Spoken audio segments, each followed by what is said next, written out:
Okay. So do I just assume I'm to be seen somewhere? I don't have to. We are live, and I'm gonna monitor you on my iPad. Yeah, so Yeah. start away. Okay, here we are live streaming on YouTube. I am Anthony James Hall. I do a Substack. I'm calling the series we're working on now Waging the Battle for Reality.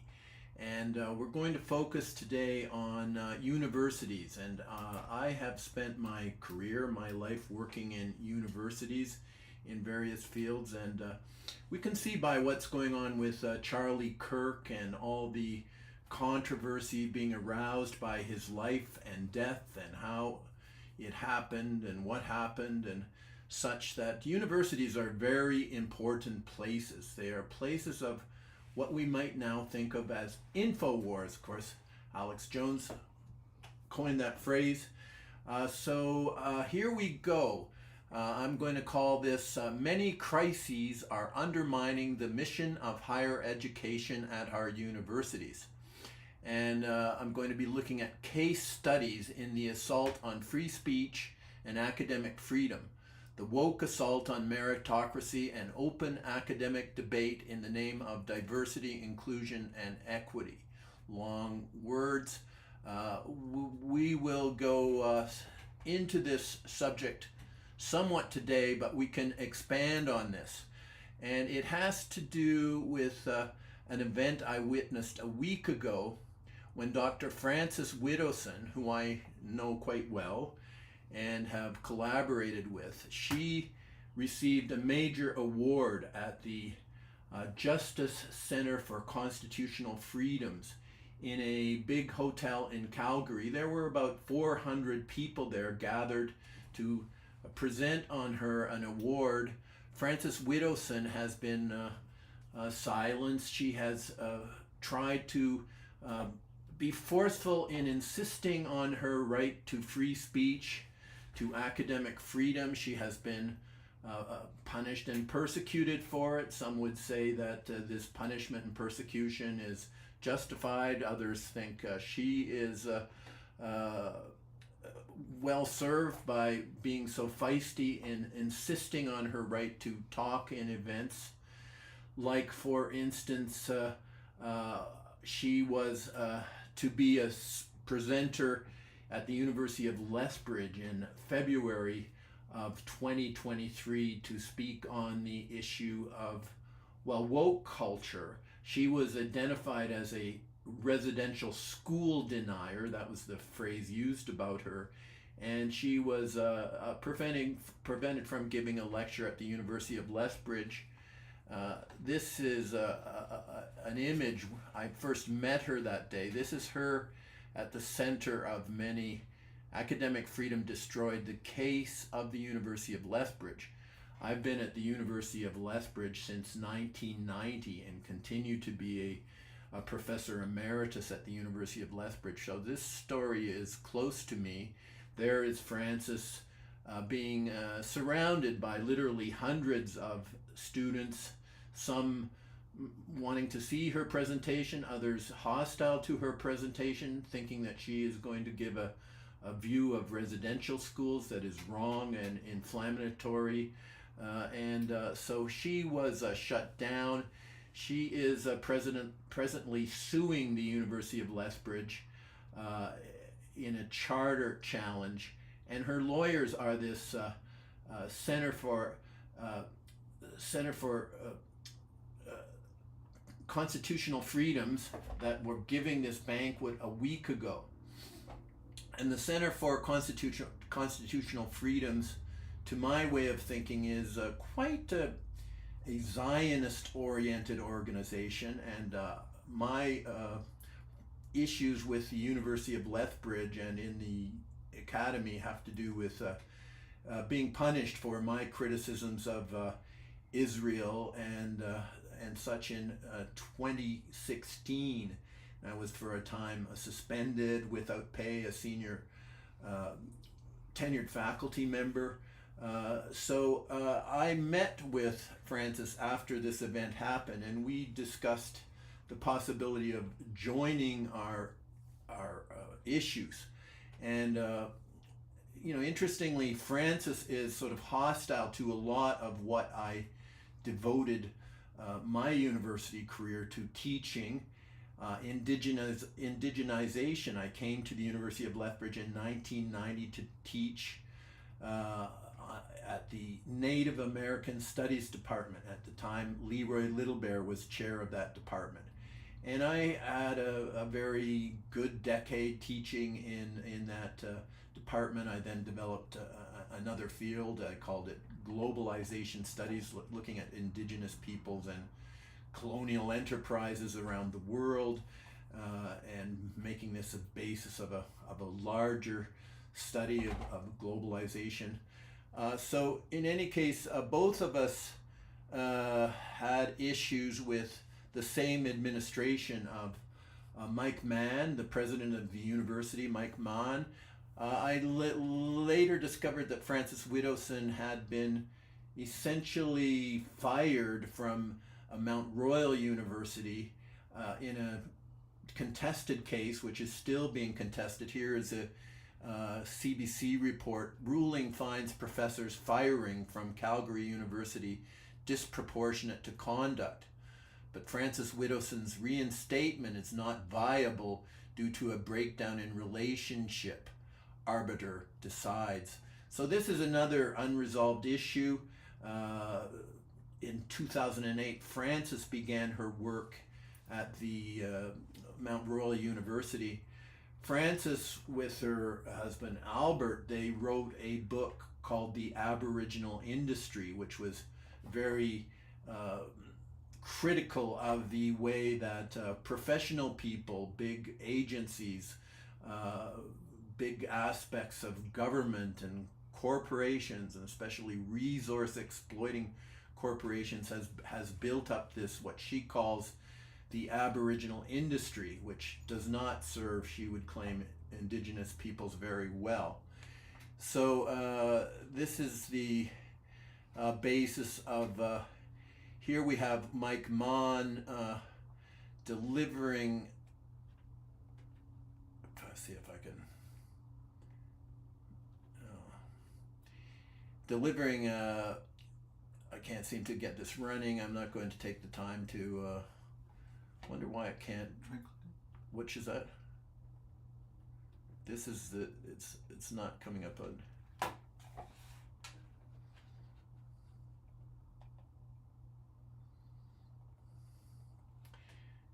it's not that important yeah, here we go.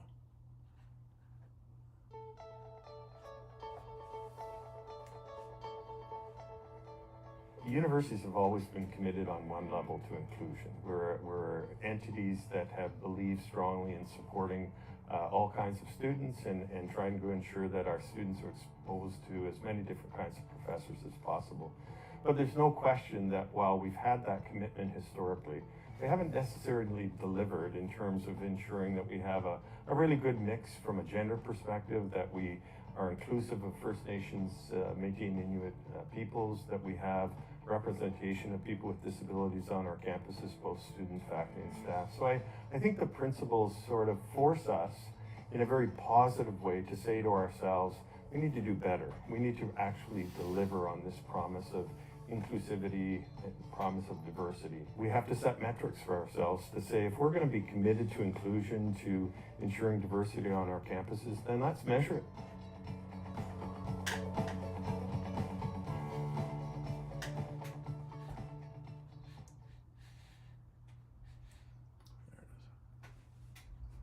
Whoops. How do we get back in?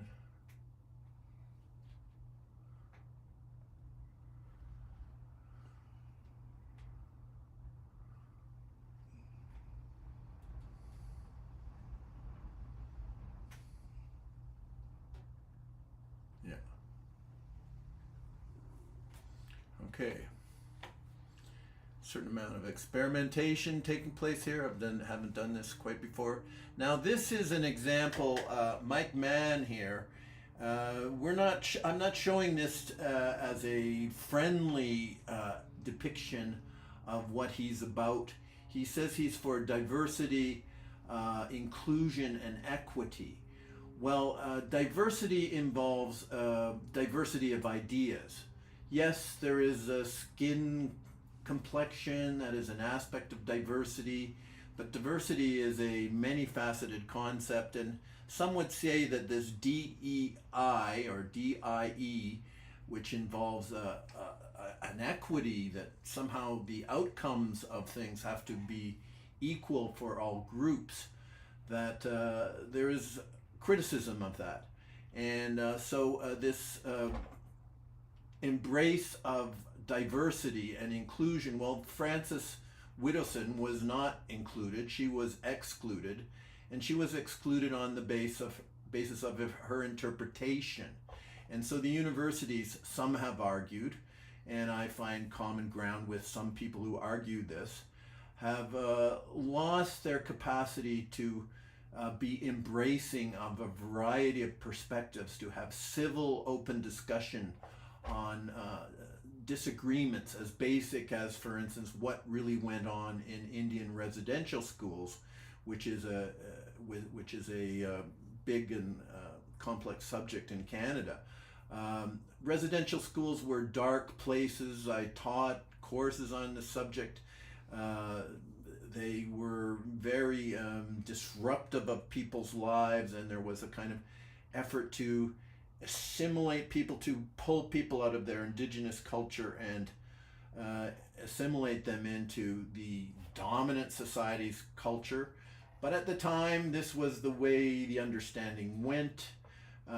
This was a dark period, and I think Frances Widdowson would go much further than me.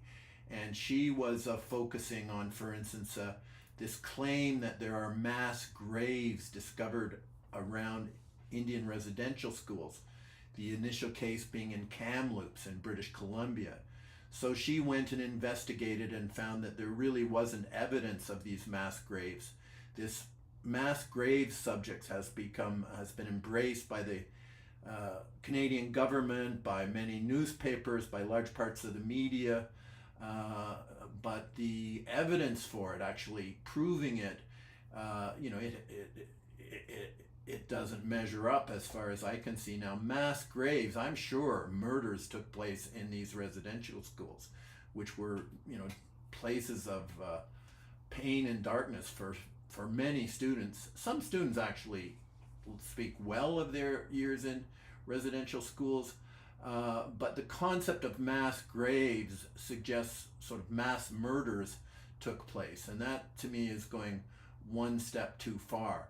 So Mike Mann gave in to political pressure, so it's argued, to cancel Frances Widdowson. He gave in to pressure from the Israel First lobby to cancel me, to suspend me in 2016. Eventually we went to court, and those on our side of the argument, it wasn't just me, it was my faculty association, it was different individuals, but in the hearing on my case, it did go to court, and our side won. But then there is a process of what happened after court. So here is Mike Mann, just recently affirmed as the CEO of Innovation Alberta, chosen by Daniel Smith to lead this agency. So he's landing on his feet, that's for sure. So the University of Lethbridge, let's go into my side of the story. As I say, Frances she was at Mount Royal University. She had what she considers to be a harsh experience at the University of Lethbridge. It's going to court along with Jonas Pickle, a student at the University of Lethbridge who has joined this case. Frances was invited to the university by Paul Viminitz, a professor of philosophy at the University of Lethbridge. When Paul was targeted for inviting Frances Widdowson, he received many letters of complaint. He said he wouldn't respond to these letters of complaint unless he knew where they came from, who was sending them. So he was fired, essentially, a senior tenured professor, and that has not been resolved. So we're dealing with a group of issues here, and so I'm calling this group of issues a facet of crisis in our universities. A year ago, a little over a year ago, we had an event at the public library, which is in Lethbridge, on what's going on at the University of Lethbridge, and holding some kind of inquiry, investigation of what's going on at the University of Lethbridge. And so that's the direction I'm going to head in. So let's look at the role of Goldie Morgentaler, a professor of English, in all of this. Now, Goldie Morgentaler has a very familiar name in Canada. The name Henry Morgentaler will be well known. Henry Morgentaler is her father, or was her father. And Henry Morgentaler is the primary person in the world, I would say, who oversaw and had a great deal to do with a transition from a time when abortions, it happened, it was part of society, but it wasn't really embraced, and it certainly wasn't accepted as something that public health care would cover, something kind of run-of-the-mill that should be incorporated on a large-scale basis like it is today. And that was a big transition. And of course, there are many people who they call themselves pro-life, who've never really accepted this transition. So Goldie Morgentaler grew up in a place in Toronto where I also grew up, where her father was involved in major court cases. He was, sometimes subject to death threats or death attempts. He was sending out a signal. He was conducting abortions, which at first, when he was doing it, were completely illegal, but he was challenging the law. So Goldie grew up in an environment where, there was a lot of high stakes things going on. And she would have been very familiar with the role of lawyers and what it takes to, stand up for issues. So Goldie got it into her mind that she wanted to deplatform me. She heard that I was doing presentations on the media. I was doing False Flag Weekly News with Kevin Barrett. And a big false flag is 9/11, what happened on 9/11. And in those years, 2015, 2016, pretty well every week, something was blowing up and being blamed on a crazed Muslim. And we took this to be often false flag events. So I was doing those videos, but I certainly was not talking about Holocaust denial. And so Goldie makes an accusation that I was making videos about Holocaust denial. And so let's jump ahead here to... This episode has been brought to you in part by Canderel and Kingset Capital. Coming soon, affordable group of people who have go on and that like this. What is it? History is one of the saddest things for many of us. So you're there, you're in Lethbridge. So this is where Goldie describes her desire to get me fired, to get me deplatformed, her accusation that I was somehow engaged in Holocaust denial. So this was a revelation to me. I just heard it a couple of weeks ago. It's done in 2021. The host is Ralph Banmergy, who I remember seeing a lot on CBC. He's kind of a public broadcaster. For a time was well known at CBC. And here she gives an account of how she saw me and what she intended should happen to me, and how she attempted to make me essentially disappear from the University of Lethbridge.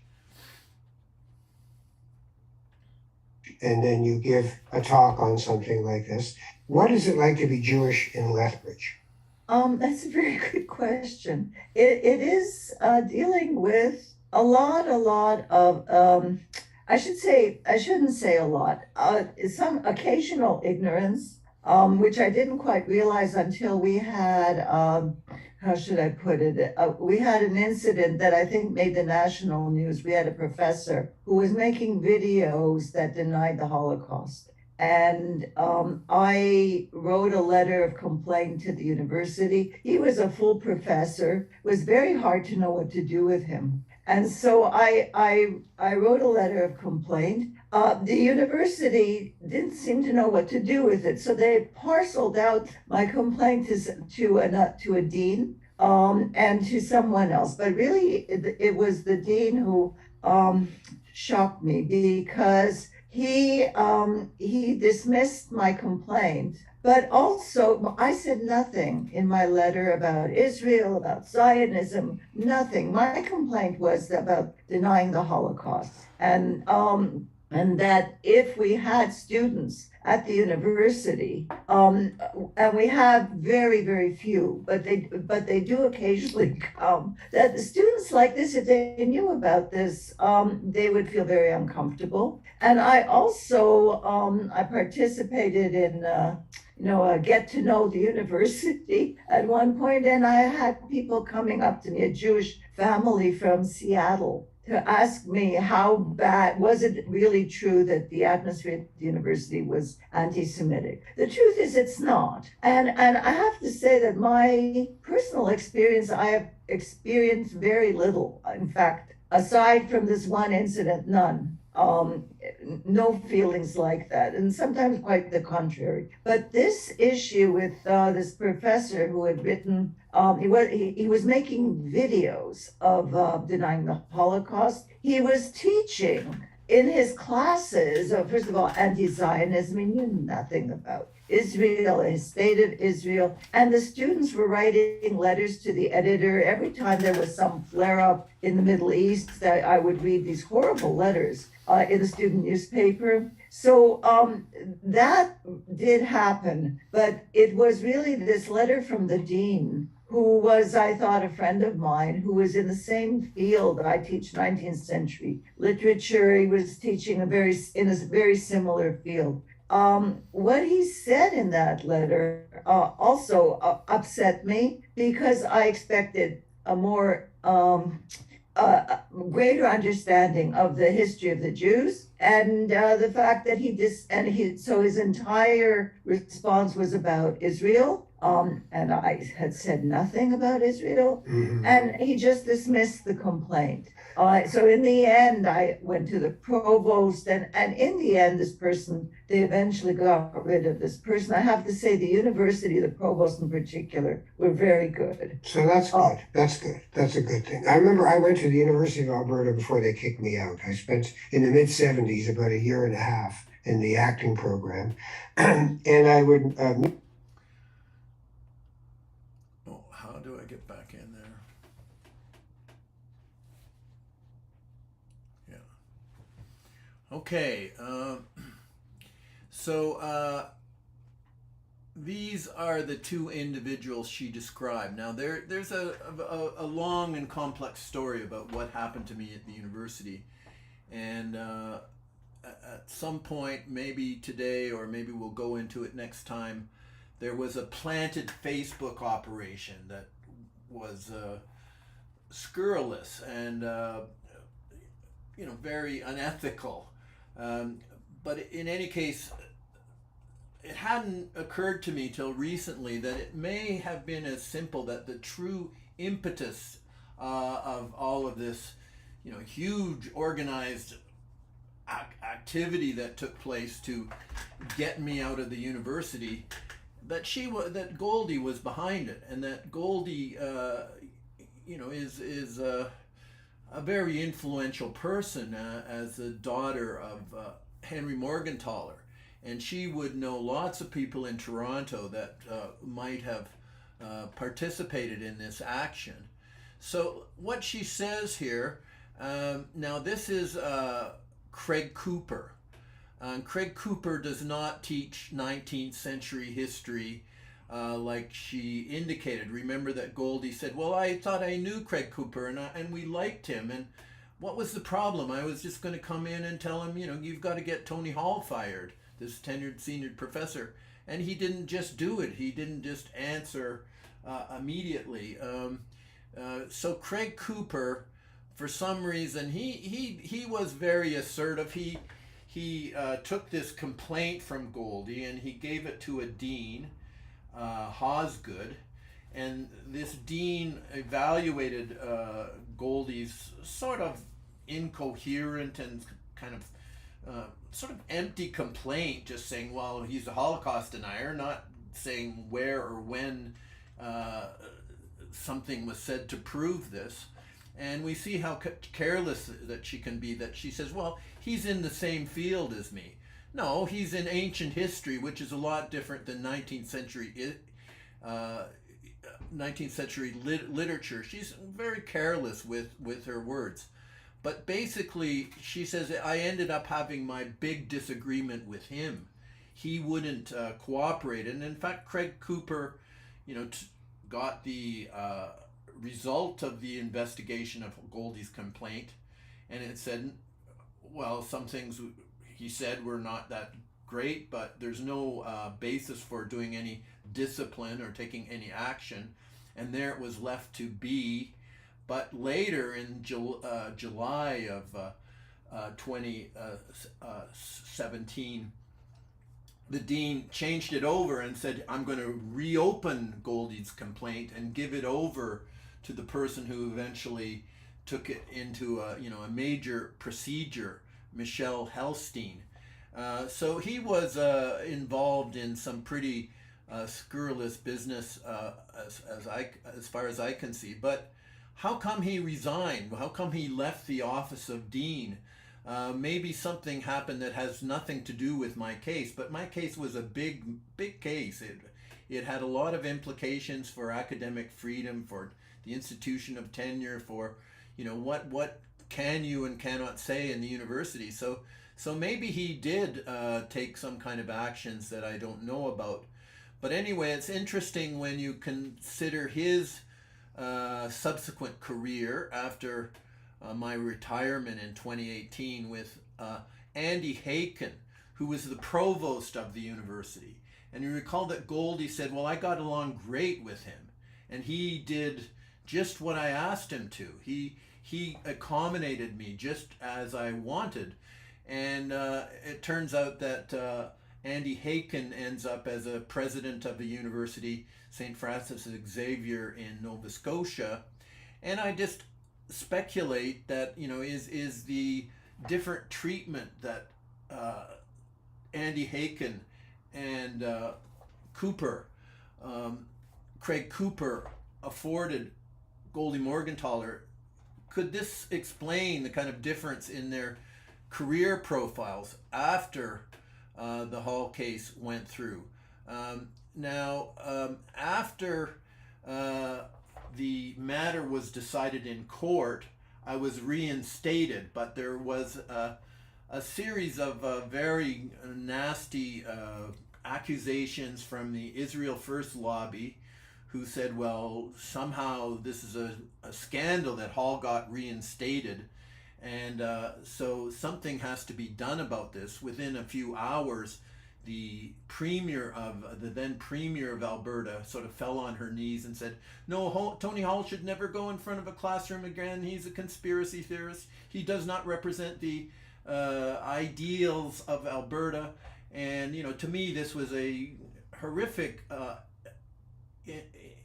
incursion by a politician, by a partisan politician, in what was to be a judicial process, because there was going to be a process within the university of dealing with these issues. I had thought that the process within the university would deal with what I found to be, major problems in the way the university handled the whole process. So here is my response to the allegations, a 500-page document, which was never looked at by the person who, chaired this committee. This is Eric Adams, a law professor at the University of Ottawa. He is in the same department with Timothy Caulfield, who does many YouTubes sort of supporting the government position on COVID-19, on saying the injections are safe and effective and such.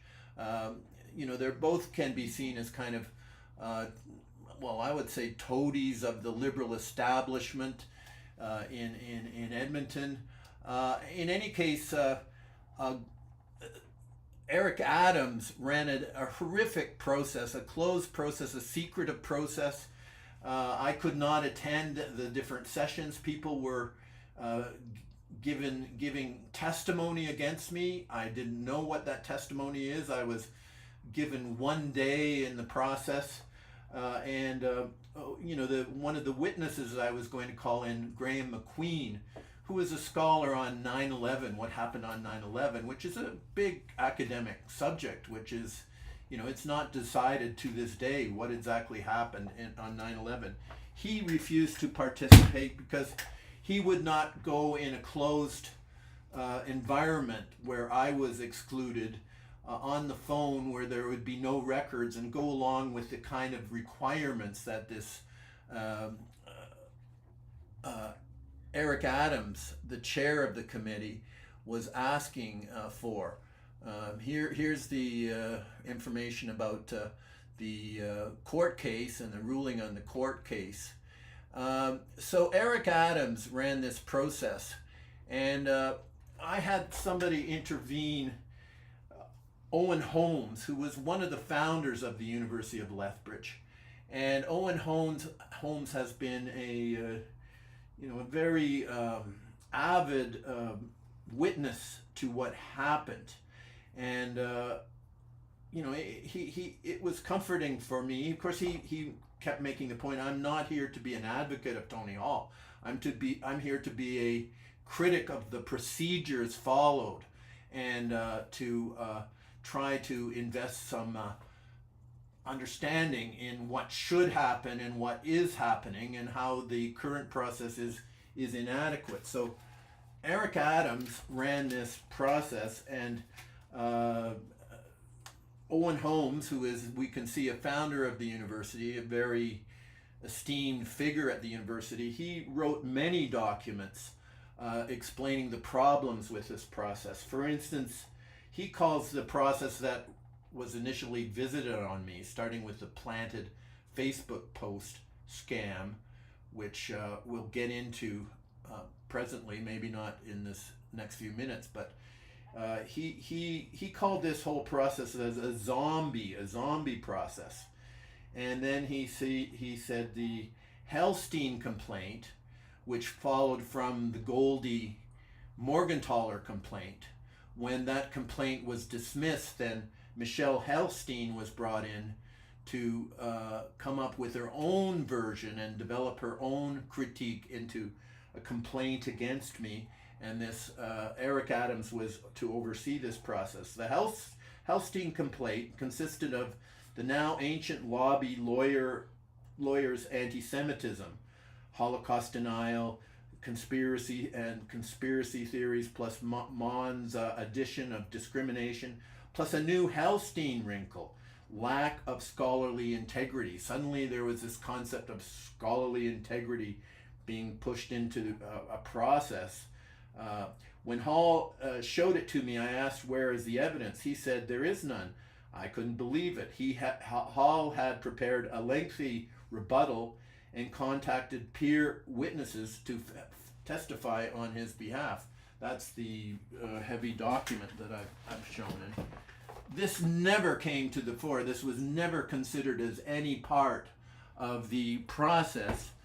Like, for instance, instead of following the rules of the relationship with the faculty through the collective agreement, the administration of the university, Mike Munn and the Board of Governors, simply went straight to the tribunal, the Human Rights Tribunal, and charged me with things, alleged certain things that was refused. The Human Rights Tribunal would not accept that intervention from the university.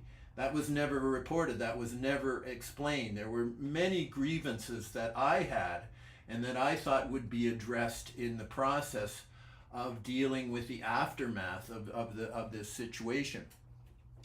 So so here is Owen Holmes.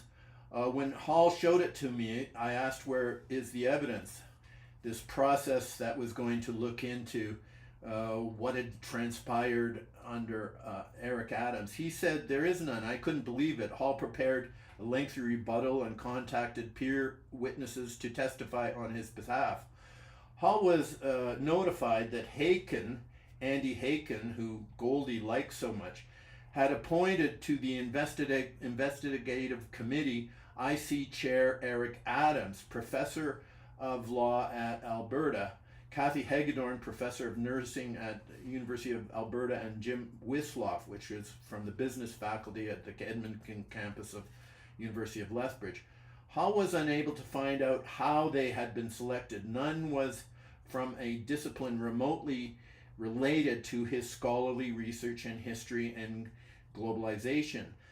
Then silence until by chance he discovered that the investigative committee was secretly meeting with Michelle Helstein, who became associate dean.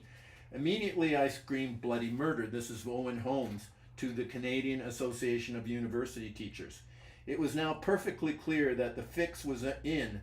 The board had no intention of following the basic principles of due process, and Hall was toasted and done, however long it took and whatever it cost.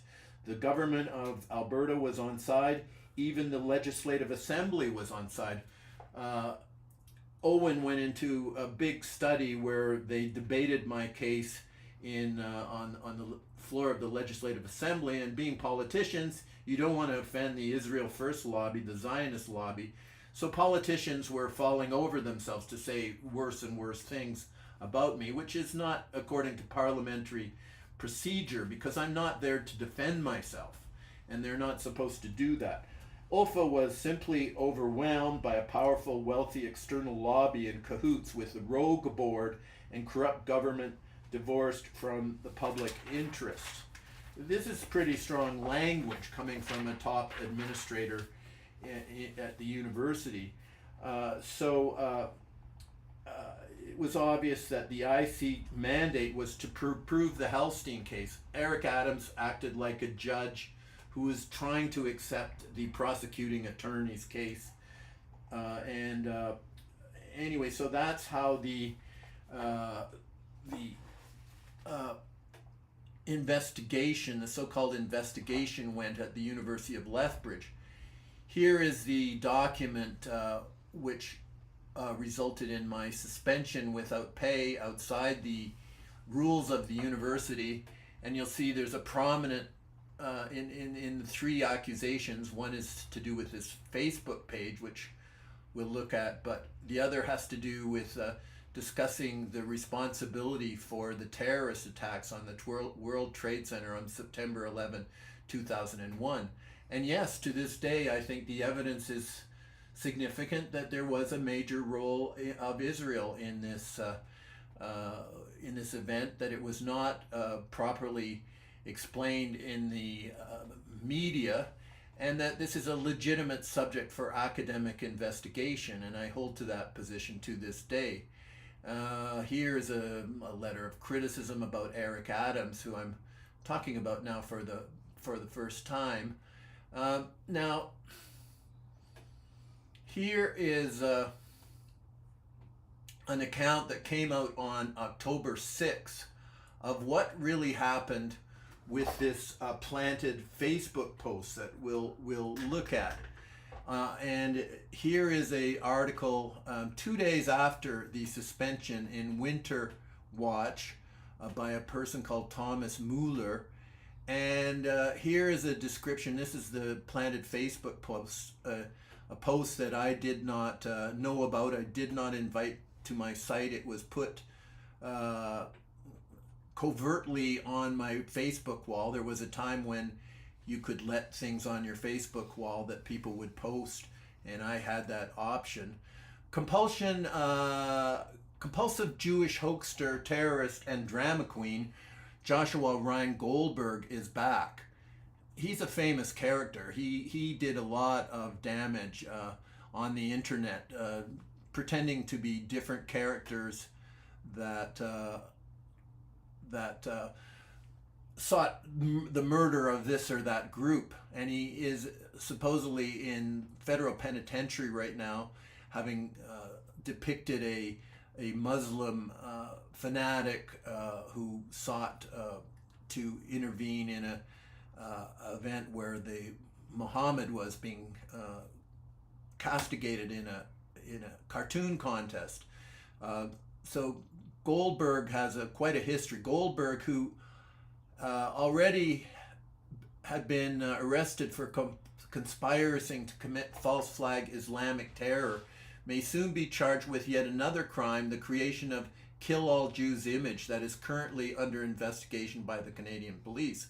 The fake image, using cartoonist Ben Garrison, was planted on Professor Anthony Hall's Facebook page in late August. The Canadian B'nai B'rith then falsely blamed Hall, who had no knowledge of the image, and used the scandal to push Hall's dismissal from the University of Lethbridge.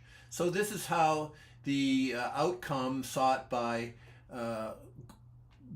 Goldie Morgentaler, this is how I first came to know it, on the basis of this planted Facebook post, which it went on my wall when I was out of the country. I didn't become aware of this whole thing till about mid-September, when it was already sort of far advanced. Caving into the B'nai B'rith pressure, University of President Mike Maughan suspended Hall without pay. Mainstream media outlets, including CBC and the Lethbridge Herald, accepted B'nai B'rith's false narrative that Professor Hall was responsible for the image Goldberg planted. So, is this where I go? Here's where I go, right?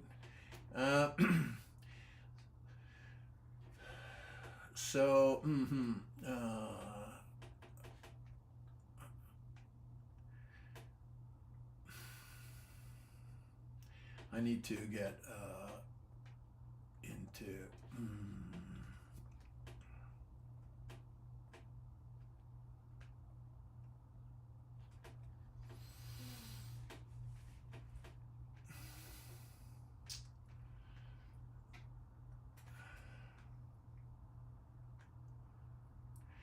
Here is the essay that I wrote to explain this planted Facebook phenomena. So it's called What Further Genocides and Holocausts Are Being Prepared for Us? And here is the post, the planted Facebook post, which is based on a forgery. This is the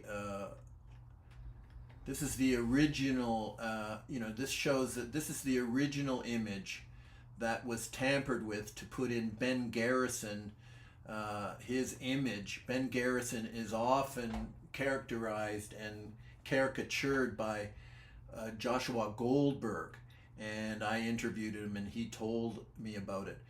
And there is the Facebook allows Kill All Jews post on wall of Canadian professor. This is how it was introduced.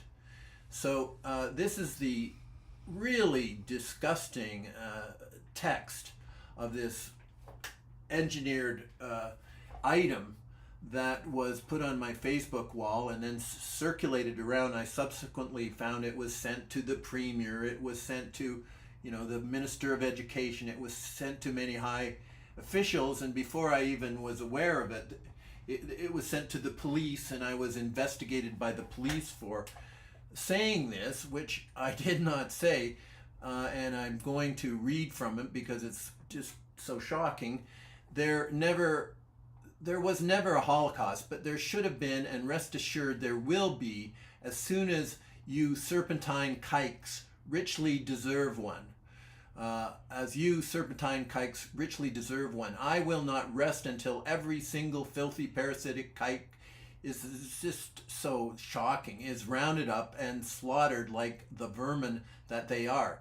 The white man has had more than enough of international Jewry, and we are fully prepared to smite the parasite for the millionth time. The greedy hook-nosed kikes know that their days are numbered, and unlike the past, they now have nowhere to run. This time there will be no kikes left alive to spread around the planet like cockroaches. We will get them all into the oven, and their putrid memory will finally be erased from the planet once and for all. Like all parasites, the Jew will continue to reproduce, and every single last one has been wiped out. This is why it is crucial that all kikes are ruthlessly and mercilessly butchered for the good of us all. Kill all Jews now, every last one. So imagine having that circulating. Now here is the kind of thing that went along with it. Facebook allows kill all Jews post on wall of Canadian professor. Well, actually, even Facebook doesn't say I wrote this, but it then is reported more and more as if it's on my wall and it must be my words. And this leads to things like B'nai B'rith going to the Calgary police and the Lethbridge police and seeking that I be investigated. And I was investigated. And it was determined that, it was bad what happened, but nothing should come of it. What wasn't investigated is, where does this post come from? And who is responsible for it? What does the university say about where this post come from? Why has there been no investigation? Why is all the investigation up to me? So here is Facebook itself saying, kill all Jews is an acceptable message, Facebook says. And then there's an effort to say, well, we've got to tell Facebook that this can't be allowed. So this is how the case against me was initiated. And it put me really on the defensive, of course, and then a range of other things were thrown in. The central allegation being that he's a Holocaust denier, he's an anti-Semite, and he's a conspiracy theorist. And so we'll continue with this in due course, and over and out for now. Cheers.